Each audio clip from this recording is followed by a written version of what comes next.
This story starts with one arrogant sentence. From now on, we are keeping our finances separate.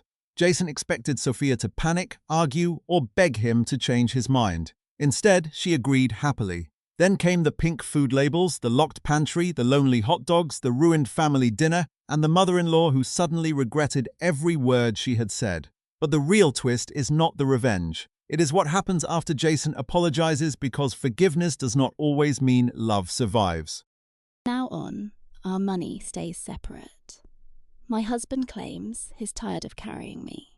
I didn't push back. Then his relatives arrived. They always raid our pantry, but the kitchen left them stunned. Before we hit the drama, smash that like and subscribe button. Now listen. Alina woke to her alarm at 6. The sun hadn't reached the Seattle skyline, but she hated rushing. She crept out to avoid waking Greg. A splash of cold water woke her up. At 31, she had spent 8 years climbing the ladder at a top tech firm. From product lead to operations, she was crushing it. Her salary hit $8,000 monthly, plus quarterly bonuses reaching $3,000. High stress, constant tech nightmares, and tight deadlines. Still, Alina loved fixing disasters. She hit the kitchen, fired up the espresso maker, and started breakfast. Cooking was her therapy. Chopping veggies and kneading dough cleared her mind after a day of brutal, endless emails. Weekends meant 5 hours of recipe testing her pure joy. Greg drifted in around 7, looking rough. He was a mechanical designer for an engineering firm, pulling in $5,500 a month. In Seattle, that was a solid, comfortable wage.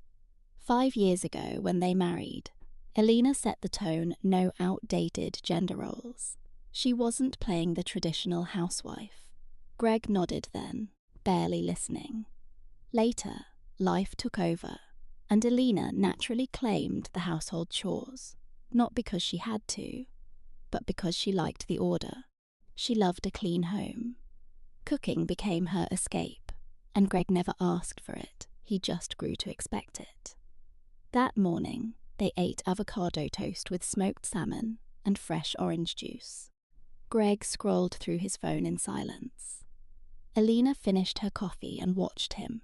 He seemed miles away, but she didn't pry. Everyone deserves their own space. Greg left first for a 9 o'clock meeting. Alina stayed to tackle the kitchen, dishwasher, counters, laundry. It was mechanical, fast, and completely effortless. Work was a hurricane. A supplier stalled, forcing her to scramble for new shipping routes. Between 3 video calls and a dozen emails, she fixed the crisis just in time for lunch. Her director, Mr. Hayes, simply nodded impressed, as always. He was used to her fixing impossible messes. That evening, she stopped at an upscale grocer near their home. Saturday was approaching, and that meant the weekly invasion. This ritual started 3 years ago, right after Greg's brother Ian had his 3rd child. Ian was 38, his wife, Mia, was 34. Kids were tiny 2 boys and a 4-year-old girl. Mia looked perpetually drained, and Ian was always on edge. That was when Greg's mother, Susan, decided everyone should gather at Alina and Greg's place every Saturday. Their house was spacious, and Alina's cooking was the draw, giving Mia a weekly break. Alina never complained. She loved the crowd, the praise, and seeing people fed. Her cart filled up fast: a massive prime rib, organic vegetables, artisanal greens, heavy cream, imported cheeses, and flour for homemade garlic knots, plus plenty of fruit. She grabbed raspberries, blueberries, dark chocolate, and dairy too. At the register, the total hit $185. Alina paid, tucking the receipt into a specific spot in her wallet. She tracked every penny in a spreadsheet, not to be stingy, but for the sense of control. Back home, Greg was glued to his laptop on the sofa. Alina hauled the heavy bags into the kitchen to unpack. Her husband peeked in at the mountain of supplies. "Parents are coming tomorrow, right?" "Yes, plus Ian, Mia, and the kids. That is a lot of food. 9 people total. Plus they always take leftovers home for the week." Greg just nodded and turned back to his screen. Alina started planning. Prime rib in the oven first, that takes hours. Then scalloped potatoes, fresh salads, garlic knots, and a chocolate tart.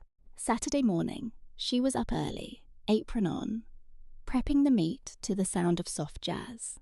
She poured a massive coffee and got to work. Herbs, garlic, and coarse salt went onto the roast before it hit the oven. Then she sliced potatoes paper-thin for the gratin, simmering them in heavy cream and Gruyere. She moved with practiced surgical speed. Every motion was second nature. Greg stumbled in at 11, in a wrinkled shirt. The kitchen smelled incredible. "Need help? Could you set the dining table? Top drawer for the good mats." He obeyed, grabbing the silverware. Alina was finishing the tart, placing the final raspberry just as the clock struck 1. Her in-laws were aggressively punctual. Susan led the way, tall, sturdy, and wearing a permanent frown. Susan lugged a tote bag. Alina knew it was packed with empty containers for her haul. Behind her trailed Ian, looking exhausted, and Mia, pale with dark circles, dragging the 3 kids. The boys sprinted for the toys, while the little girl clung to her mother. Alina began laying out the spread prime rib cooked to perfection, bubbly scalloped potatoes, a massive salad with pecans, and warm garlic knots. Susan circled the table like a health inspector. "Well, you tried. Potatoes look okay, but the meat is underdone. Salad needs more dressing, but fine, it is edible." Alina just smiled. Susan S.'s signature move, a backhanded compliment, followed by a dig. It usually rolled off her back, but today it stung. The meal was chaotic. The kids were screaming. The youngest only wanted bread, and the adults complained. Ian whined about his impossible boss and failing team. Mia vented about daycare drama.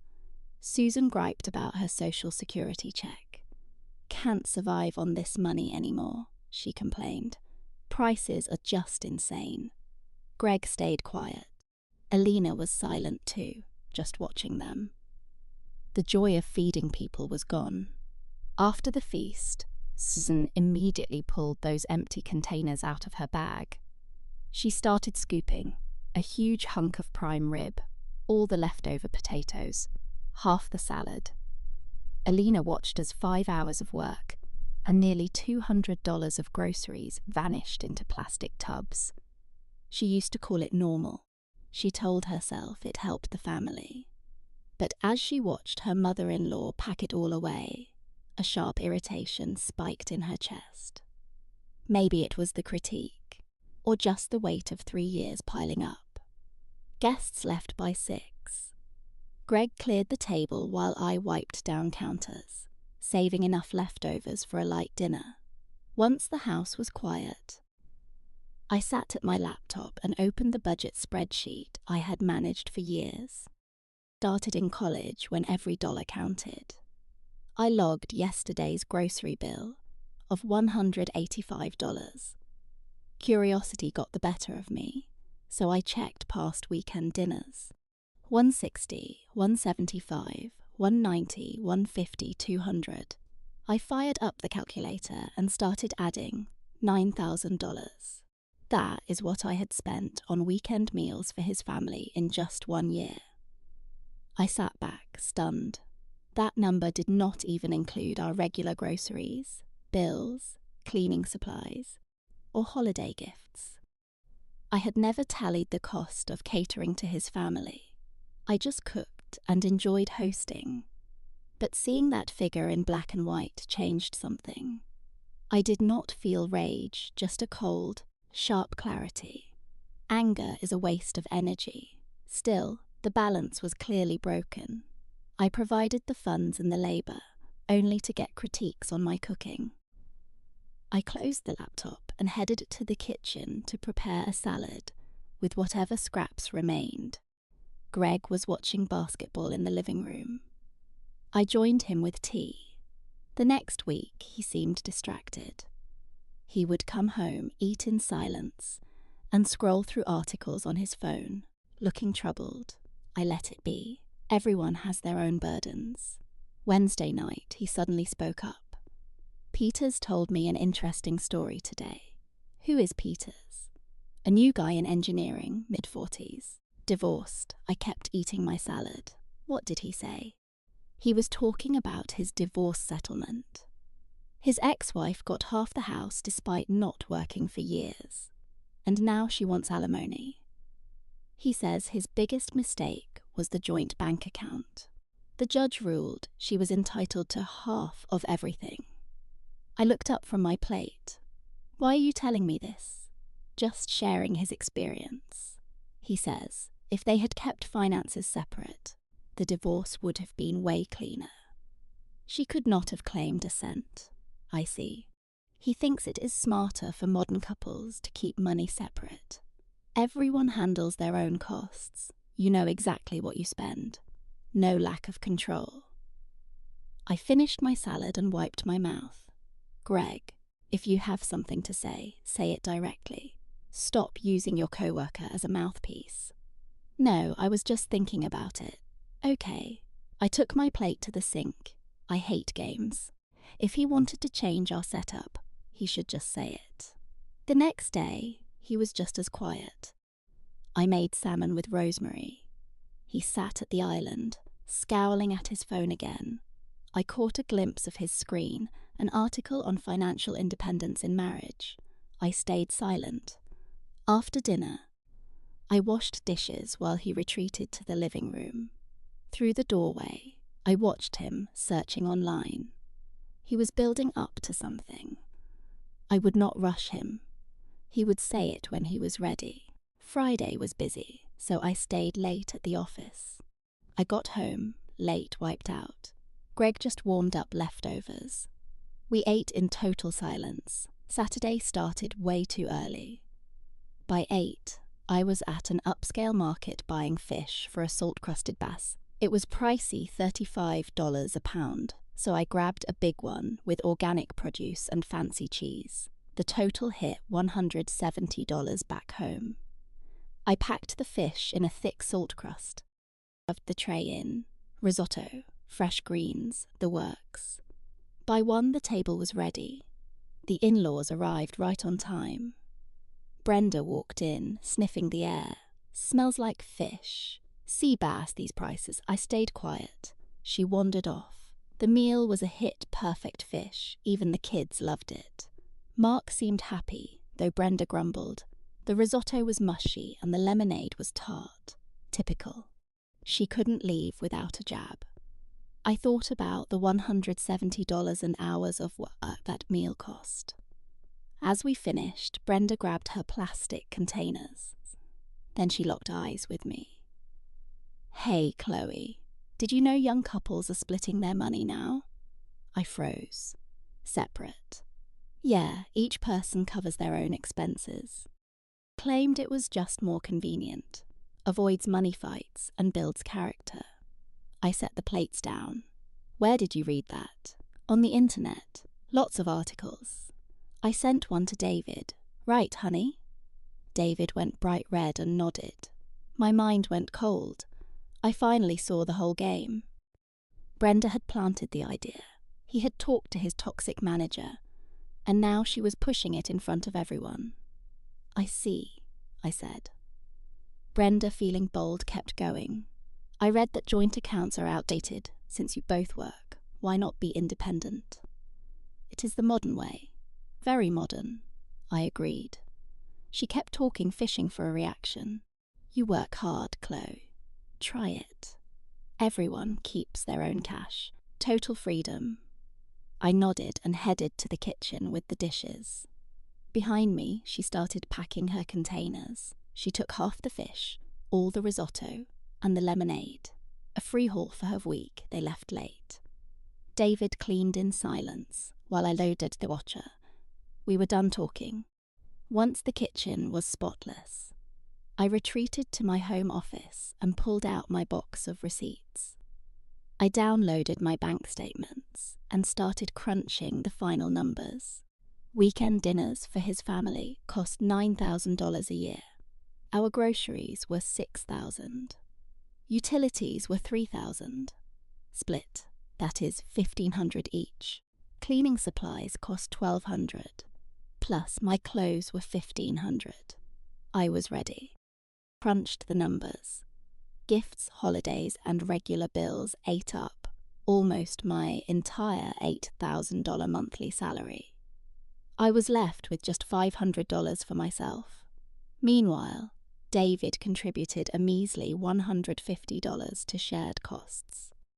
David kept $4,500 for gadgets, beer nights, and mother there. He spent on himself always. I closed my laptop. Financial independence. It was a bold idea.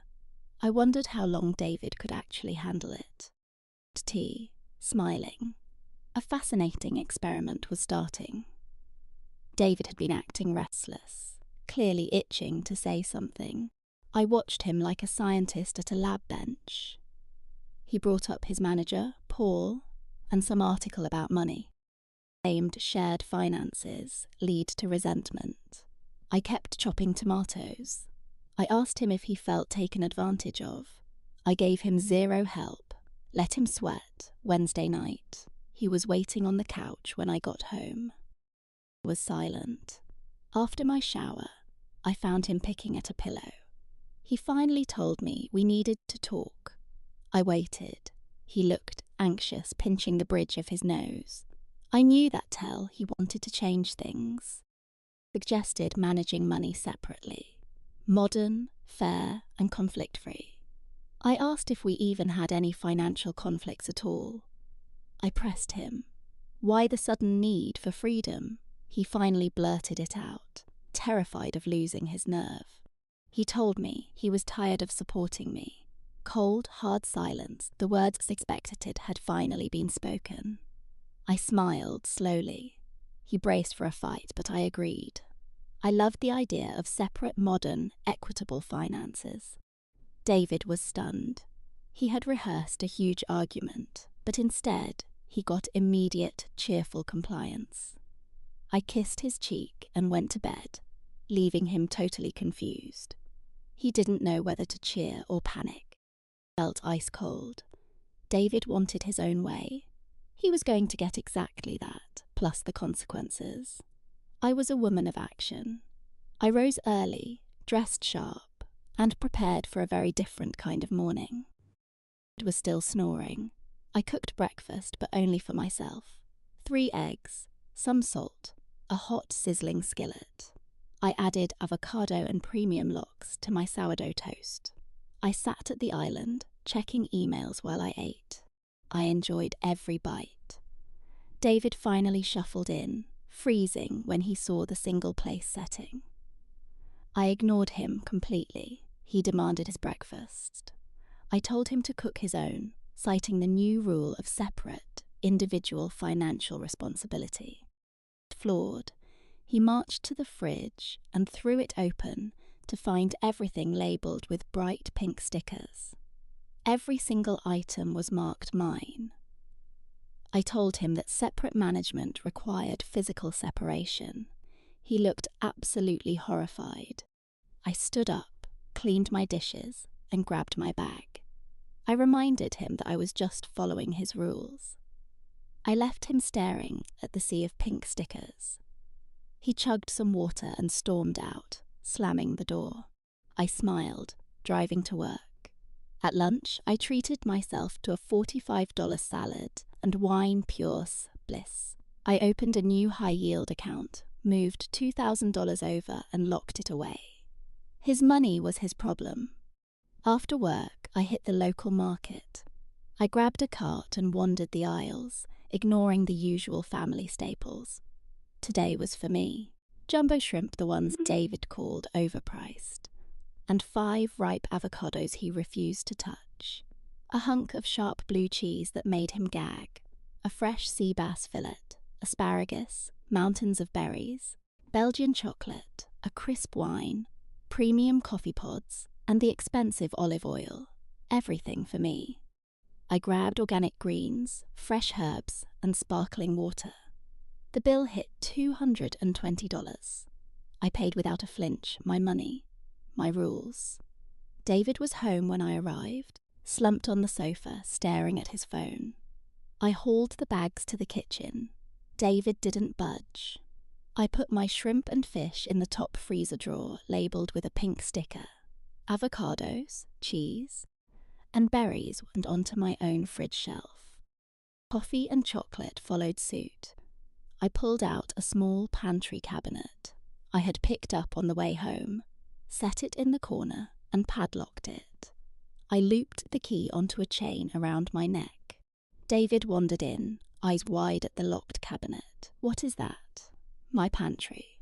Locked so stuff stays put. You serious? Separate budgets need clear boundaries. I want zero confusion. Lost your mind? Actually the opposite. Buy anything for dinner? David stayed quiet. He had tried to shop earlier but froze in the aisle, clueless. He ended up with the basics: pizza rolls, cheap bread, margarine, discount hot dogs, and a jar of mayo. He spent maybe $15. His sad pile of food sat on the bottom shelf, looking lonely. I thawed my shrimp, sliced an avocado with cherry tomatoes, and prepped some arugula. I sautéed the shrimp in garlic and lemon. I plated it perfectly, drizzled a vinaigrette, and shaved fresh parmesan over the top. I poured a glass of wine, put on my headphones, and sat at the island to enjoy my meal in peace. David stood at the stove, hovering over his boiling hot dogs. He fished them out 10 minutes later. They were bloated and split. He slapped them onto 2 pieces of plain bread with a glob of mayo and ate in the living room, fuming in silence while the TV droned on. I washed my plate and glass, leaving his crusty pot and tongs in the sink. I grabbed a novel and curled up in the chair. David glared at me, then the mess, and finally stood up to scrub. He spent 15 minutes clattering pans and cursing under his breath. He collapsed on the couch, glued to his phone again. We went to bed in total silence, sticking to opposite edges of the mattress. Friday started the same way. I had oatmeal with fresh fruit and coffee, while David stared at his leftover hot dogs. He buttered a slice of bread, threw on a cold dog, and choked it down with tap water. I finished, cleaned up, and left for work. David watched me walk out the door, nursing his glass of water. I crushed my annual review. My boss loved my numbers. I snagged the top rating and a $2,500 bonus. I walked out beaming and immediately tucked the cash into my private, secret emergency fund. Lunch, I met my friend Maya at a steakhouse. I ordered the filet. Maya got a lobster roll. "How are things at home?" Maya asked. "Fascinating," I replied. "What does that mean?" David insisted on separate finances. I said yes. Maya nearly choked on her lunch. Separate? Since yesterday, it is every person for themselves. How is that going? Amazing. I cook for one. He is on his own. Let us see how he handles that. Maya laughed. You are cold, I love it. What is he doing? 2 days in. Yesterday, boiled hot dogs. Today, cold ones on dry bread. And you? Jumbo shrimp, smoked salmon, that fancy cheese he always hated. Good for you. Maybe he will finally get it. They finished espressos. Chloe paid her $65 share without blinking. It felt amazing. Before, she never spent on herself. Now, her cash was her own. She stopped for fresh oysters on the way home. She wanted to try shucking them. Grabbed a baguette, camembert, figs, and local honey. $85 gone. When she walked in, David was starving and livid. He had eaten a greasy cafeteria lunch that wrecked his stomach. David watched her, offering no help. Chloe grabbed her knife and got to work. She arranged the shellfish on ice with lemon. She toasted bread and set up a spread of cheese, figs, and honey. She poured wine and hit play. One buttery oyster, pure bliss. Arthur stumbled in, eyeing the feast. His own fridge held only stale bread and regret. Chloe, can we end this? Stop what? The money thing? Let's go back to normal, Arthur. It has been 2 days. You pushed for this. You called it fair. I didn't think you would be this literal. How else should I take it? You demanded total separation. I just agreed. We manage our own accounts now. Each covers their own costs. That's not what I meant. Then what did you? Arthur opened his mouth, then snapped it shut. He couldn't explain without sounding like a jerk. He walked out. Chloe finished her dinner.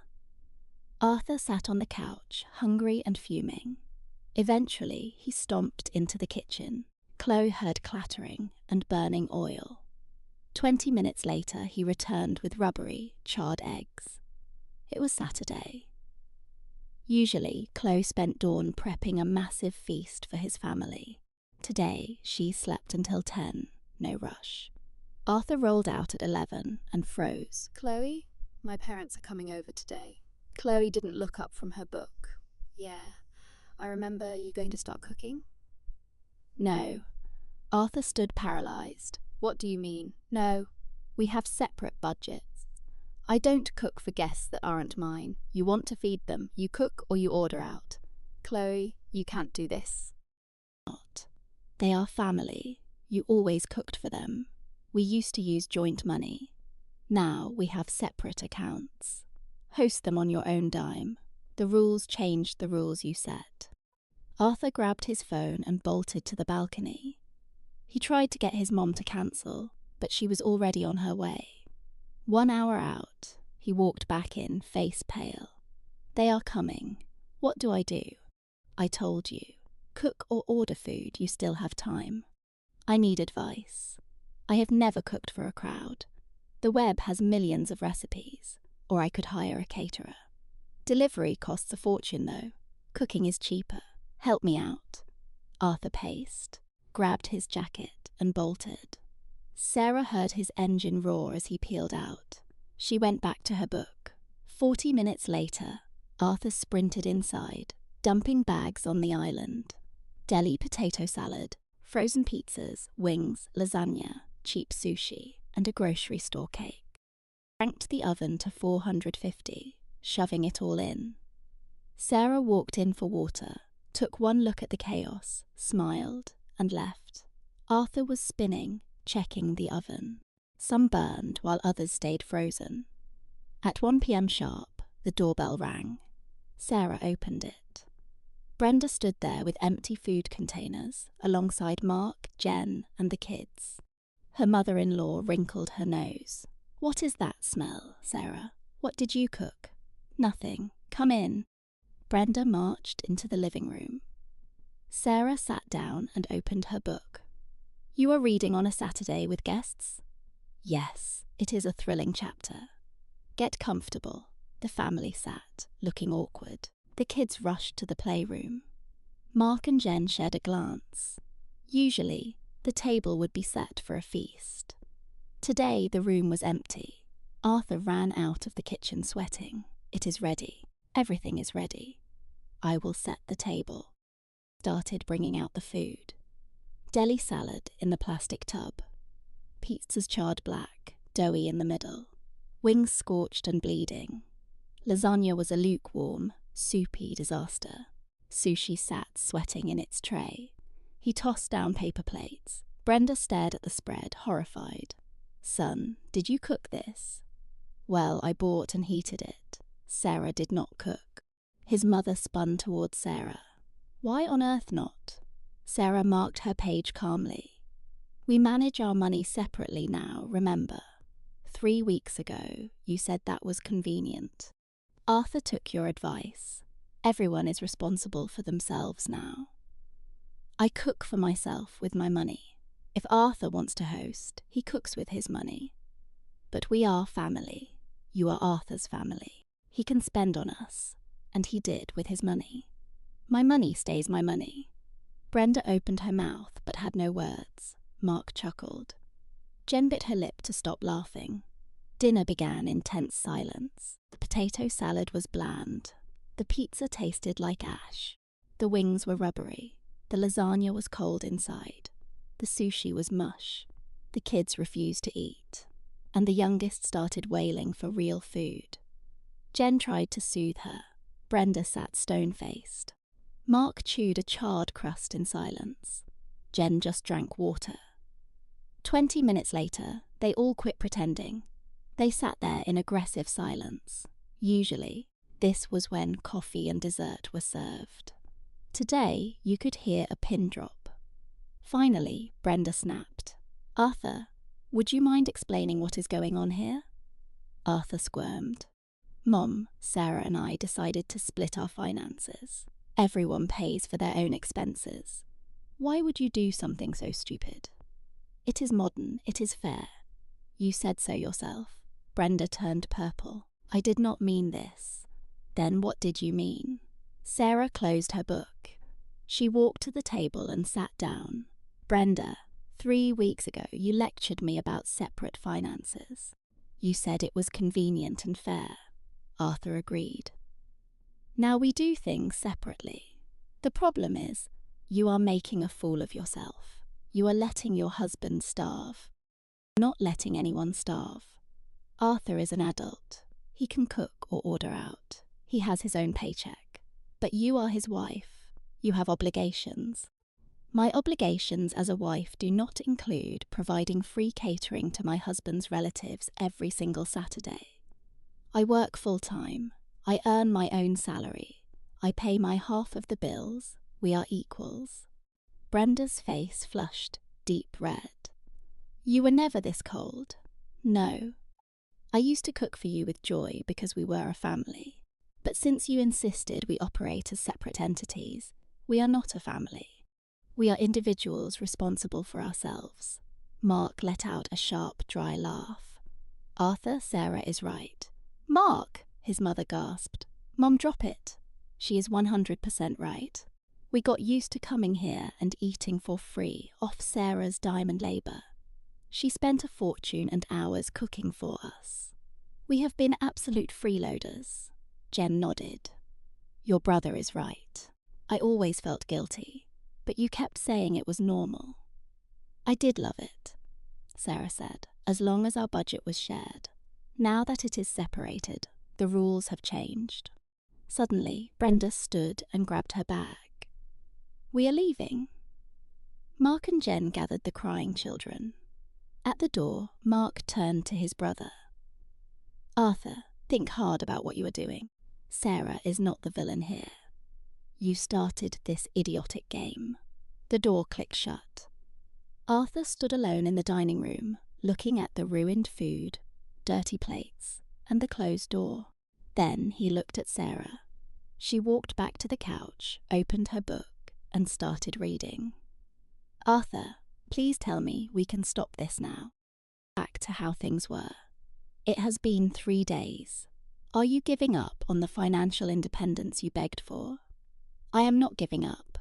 I just realize this is wrong." "What exactly is wrong?" "That we eat separate meals. That we cook separately. We are married.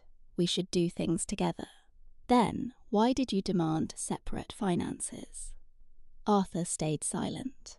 "You listened to your buddy, whose ex-wife took him to the cleaners. And you listened to your mother.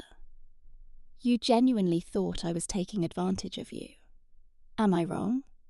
"It was not exactly like that." "It was exactly like that. You thought separate money gave you total control. If I spent only my money and you spent only yours, everything would be perfect. But you never stopped to think that separate finances mean separate lives.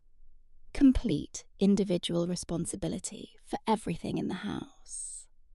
Arthur sank onto the sofa, burying his face in his hands. "I have been a complete idiot." "Yes, you have, but you can fix it." He looked up, hopeful. You forgive me? It is too early for forgiveness. First, you need to comprehend what you actually did. Sarah grabbed her laptop. She opened her budget spreadsheet. Look, these are our household costs for the year. Every receipt is here. Arthur stared at the numbers, his face turning pale. Weekend dinners for your family, $9,000, just for groceries. That ignores my time, the gas, the cleaning. I had no idea. Regular groceries, $6,000.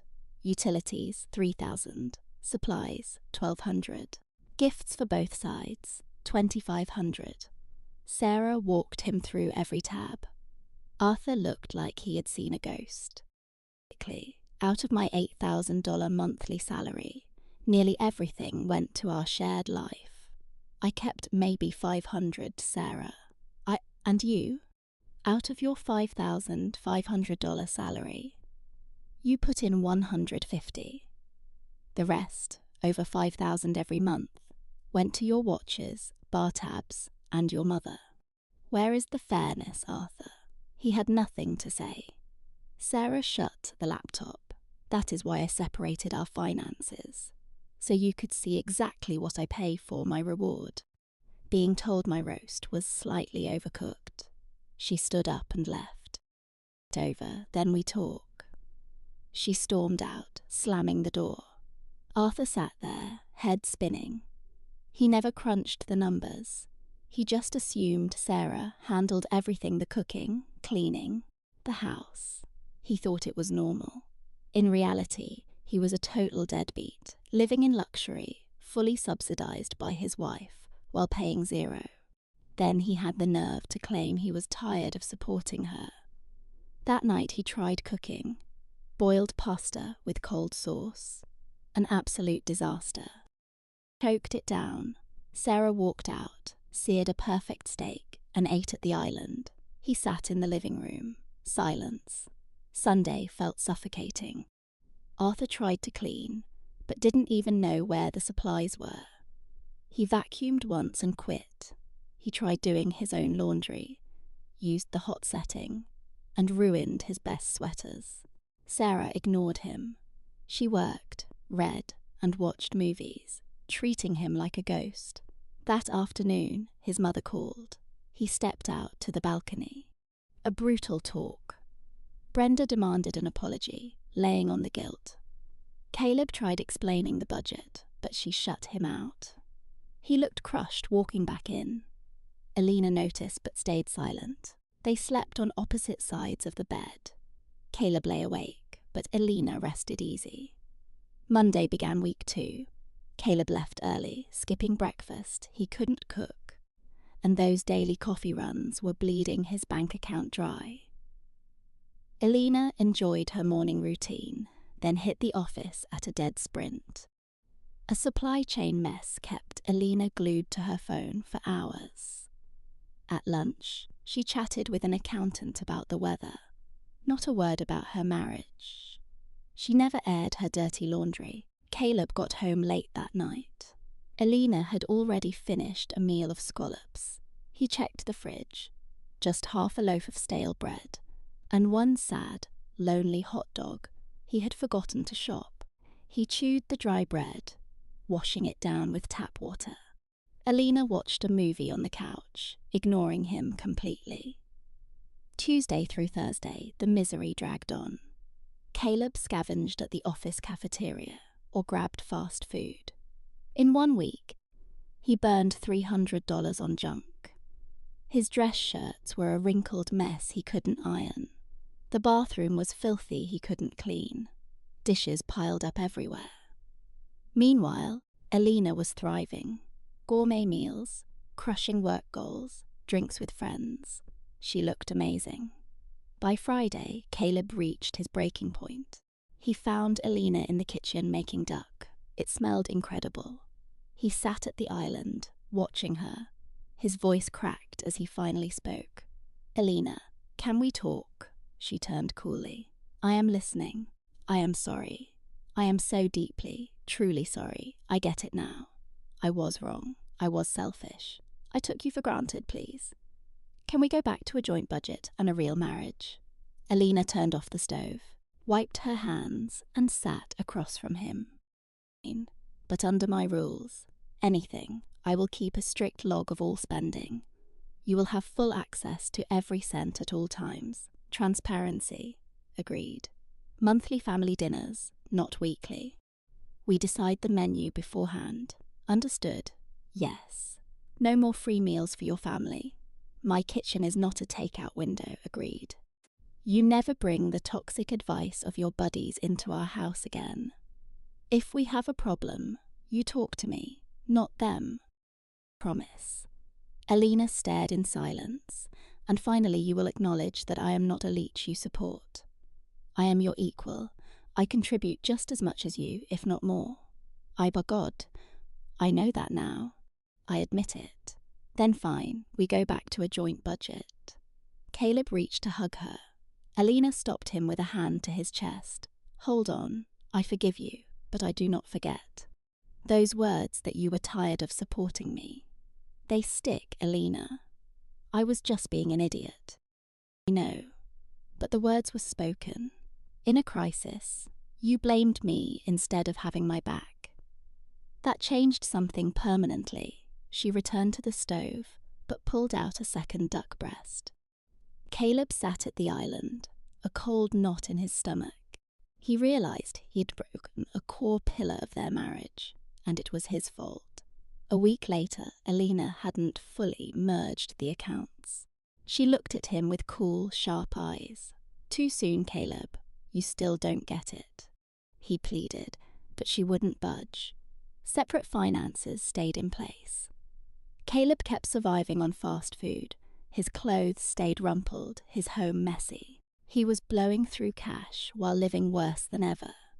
Alina continued to prosper, with gourmet meals and a growing bank account. On Monday of week 3, Caleb's phone rang. His mom.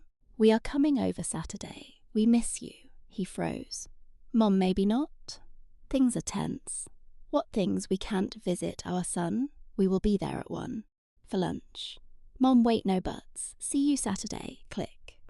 Caleb stared at his phone in terror. What now? Alina wouldn't cook, and he couldn't feed 7 people. That night he tried again. Alina, my parents and my brother are coming Saturday. She didn't look up from her book. I know, I heard you on the balcony. Will you help me? No, Alina, please. Just this once. She closed the book, locking eyes with him. Caleb, we have separate finances. Your family is your responsibility. It is fair, but I can't cook. Learn, order delivery. Catering, you have options. Alina, no, Caleb. I am serious. You wanted financial independence? Live with it. She walked into the bedroom. Caleb spent the week in a slow-motion panic. He searched for recipes, but it felt like solving rocket science. By Thursday, he cracked. He ordered full catering from a nice Italian place for Saturday. Pasta, salad, garlic bread, dessert. It cost $350, a huge chunk of his paycheck, but he had no choice. Friday night, he bragged to Alina. I ordered catering. It arrives at noon tomorrow. Great. Very resourceful. Are you really not cooking anything? Nope. Are you even sitting with us? No. Why would I? It is your food, your money, your family. I wasn't invited. Alina, they will think you are crazy. Let them think what they want. Caleb gave up. He went to bed miserable. Saturday started poorly. Alina got up early, dressed perfectly, and announced she was spending the day downtown. I will be back tonight. You are doing this on purpose, aren't you? Caleb snapped. Oh, I just have zero desire to join your circus. Good luck. She left. Caleb was alone at 11:30. His phone rang the restaurant. Sir, I am so sorry. A plumbing emergency in our kitchen. We cannot fulfill your order. We are refunding you. It takes 3 to 5 business days. Caleb went cold. His parents were arriving in 90 minutes. He grabbed his coat and sprinted to the store. He ran down the aisles, hyperventilating. What could he make? He grabbed the cheapest penne, generic marinara, bread and butter. Almost no money left until payday. He ran home, ripped open a box, and stood paralyzed. How do you boil it? How much water? How long? He guessed. He filled a pot with a tiny bit of water, cranked the heat, and dumped 2 boxes in. With barely any water, the pasta fused into a solid, starchy brick. Caleb cursed, scraping it out before dumping the burnt mess. He checked the clock. 12:45. Guests in 15 minutes. Panic set in. He grabbed the last box of penne, ripped it open, and dumped the raw, dry noodles onto 3 paper plates. He set the table with nothing but those plates of hard pasta. At 1 o'clock, the doorbell rang. Caleb looked like a ghost. Carol barged in, her Tupperware bag swinging. Michael, Liz, and the kids followed. Smells weird, Carol noted. Smells like nothing. Did Alina skip cooking? Come in, Caleb whispered. They shed their coats. The kids sprinted away. Carol eyed the table. Food not ready? It is, Caleb stammered. I will get it. Caleb laid out 3 plates of dry, uncooked pasta. Silence filled the kitchen. Everyone stared at the raw pen. Michael broke the quiet. What is this? Caleb sweated, unable to speak. Carol picked up a noodle, trying to snap it. It is raw. Just then, Alina stepped from the hallway. She had not gone out. She had been waiting in the bedroom. The family turned. Alina stood there with a terrifying, calm smile. You did this on purpose, Carol shrieked. What kind of garbage is this? Alina strolled over, glancing at the raw pasta, and her in-laws. Eat up. We manage our finances separately now, remember? She faced Caleb. Only enough cash for dry noodles, right? Try not to break a tooth. Dead silence. Carol was stunned. Michael coughed, hiding a laugh. Liz covered her face. Caleb looked pale. Alina, you stayed? He whispered. I was in the bedroom watching you suffer, waiting for this moment. Why? To prove a point, she said, scanning the in-laws. So everyone here understands what separate finances actually mean. Carol found her voice. Are you mocking us? We are family. No. Alina cut in coldly. You are Caleb's family. And you demanded separate finances, Carol. Remember. 3 weeks ago, you called it modern and convenient. I did not mean this. Then what did you mean? That I fund your lifestyle while you all eat for free? That is not how it works. We are family, not freeloaders. A family that visits every Saturday to pack Tupperware with my food. A family that, in 3 years, ate $27,000 of my money without one thank you. Carol went pale. I did not know that. You did not care to know. You showed up, gorged, critiqued, and packed bags. I did the work and paid the bills. My reward was complaints about my cooking. Alina is right, Liz said softly. We absolutely took advantage of your kindness. Michael nodded. Mom, she has a point. Carol glared at her son and the raw pasta. This is humiliation, agreed, Alina said. It is the same sting I felt when Caleb called me a leech, despite me covering every bill. She turned to Caleb. See what it costs to feed these people? You blew your paycheck on a failed dinner party, and now you have only cheap noodles. You cannot even boil. Caleb stared down, defeated. I did that weekly for 3 years, thinking we were family. Alina snapped a dry noodle. Turns out we were not a family. I was just a free chef and an unpaid maid you were using. Alina, I am so sorry. Caleb choked out. I have been a total fool. I did not get it. And now, yes, I understand perfectly. Please, please forgive me. He dropped to his knees. He clasped his hands in desperation. Forgive me. Let us go back to how it was. I see everything now. I will value you. I will not listen to my mother, please. Just forgive me. Clara watched him for a tense minute. The room held its breath.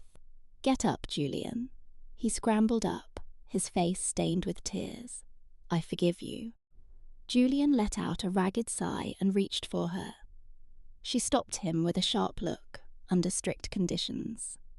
Anything back to a shared account. But I run the ledger. You will track every dollar.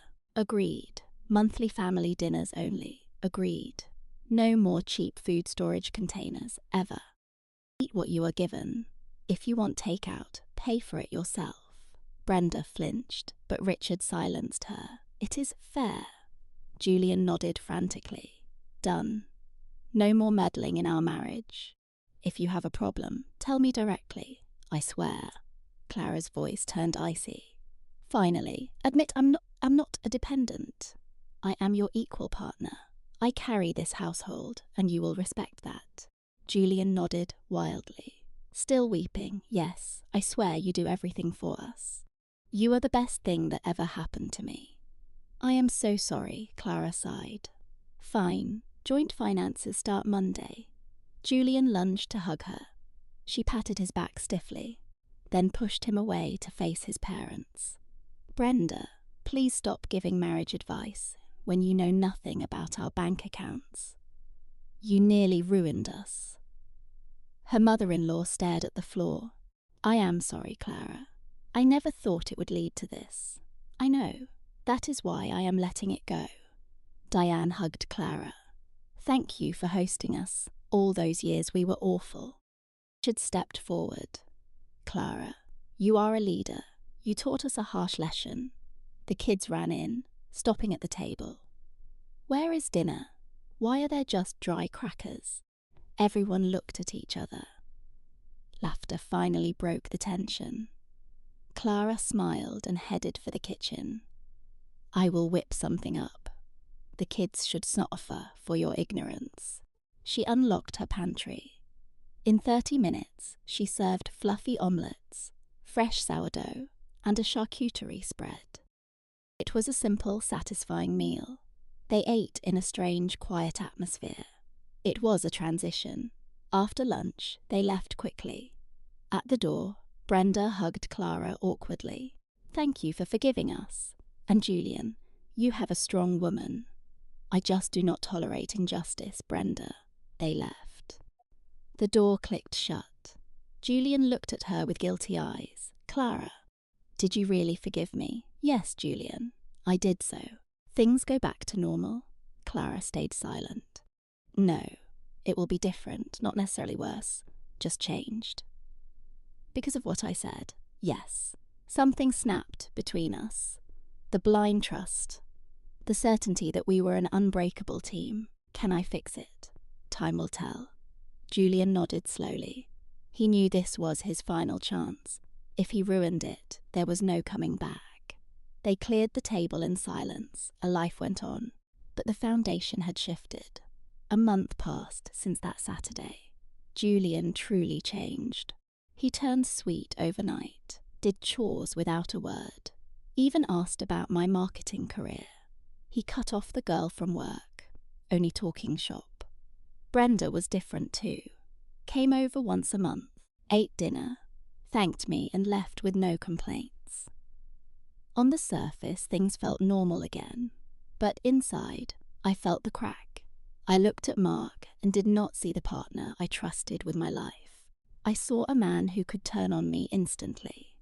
A man who, when stressed, chose to blame me. I kept moving cash into my private, high-yield savings. Every month, a huge chunk of my $8,000 paycheck vanished into it. It was already over $25,000, my emergency escape hatch. Mark knew nothing I needed that plan B. I was ready to bolt. I was not that devoted wife anymore who saw marriage as a permanent vow. My eyes were wide open now, fully aware of his flaws, and exactly how cold he could get when things hit the fan. That knowledge changed everything. One freezing Chicago night, we were watching a movie. Mark put his arm around me. I did not pull away, but I did not lean in. Just stared at the screen. You happy? Sarah? He asked. I did not answer. I am content. Is it about what happened? Yes. Can I fix it? You're already trying. I see it, Mark, but these things take time. He pulled me closer. I let him. We finished the film tangled together, but my mind was miles away. No hate left, just a hollow feeling. Love once lived, only caution remained. I did not hate him, but the spark was dead. That piece of me died the second he told me I was a burden. No amount of grovelling could ever bring that back to life. The death was final, and that was the real tragedy. We kept living together, sharing a bed, eating at the same kitchen island. To the world, we were a successful high-earning couple, but the lights were out inside. Mark held on to hope, but I knew. I had forgiven, but I had not forgotten. Some wounds do not heal. They turn into ugly, permanent scars. Every time I looked at Mark, I saw the scar. I remembered the betrayal. I kept my walls high because I could not fully trust him. Without absolute trust, intimacy is impossible. A year passed, then 2. We lived a peaceful, quiet life. Mark kept trying. I kept my distance. My escape fund grew. 40,000, 60, 85. One evening, Mark stared at me. Sarah, will you ever really forgive me? My face stayed blank. I forgave you that day, Mark. But forgiving is not forgetting, and it certainly is not trusting again. So you do not trust me? Not like before. Can I ever earn it back? I do not know. Honestly, probably not. Why stay? I looked at the snow. Habit, I guess, comfort. Divorce is a nightmare. But you do not love me? I care, but it is different now, colder. Mark looked down at the granite. I ruined it, yes. And it cannot be fixed. Probably not. We sat in silence, 3 feet apart, living in different worlds. Mark finally understood. He had lost me for good. I was sitting in his kitchen, but my heart had checked out years ago. That was the price of his arrogance and those words. He had my pardon, but my love was gone forever. I kept working, cooking, and succeeding. Outside, nothing changed, but inside, I was already free. Emotionally, I was done. I stayed out of routine and to avoid the legal headache of a split. But the love, it was gone. I knew one day I would walk out. Maybe not today or tomorrow, but eventually. A life without love is only half a life, and I was never the type to settle for that.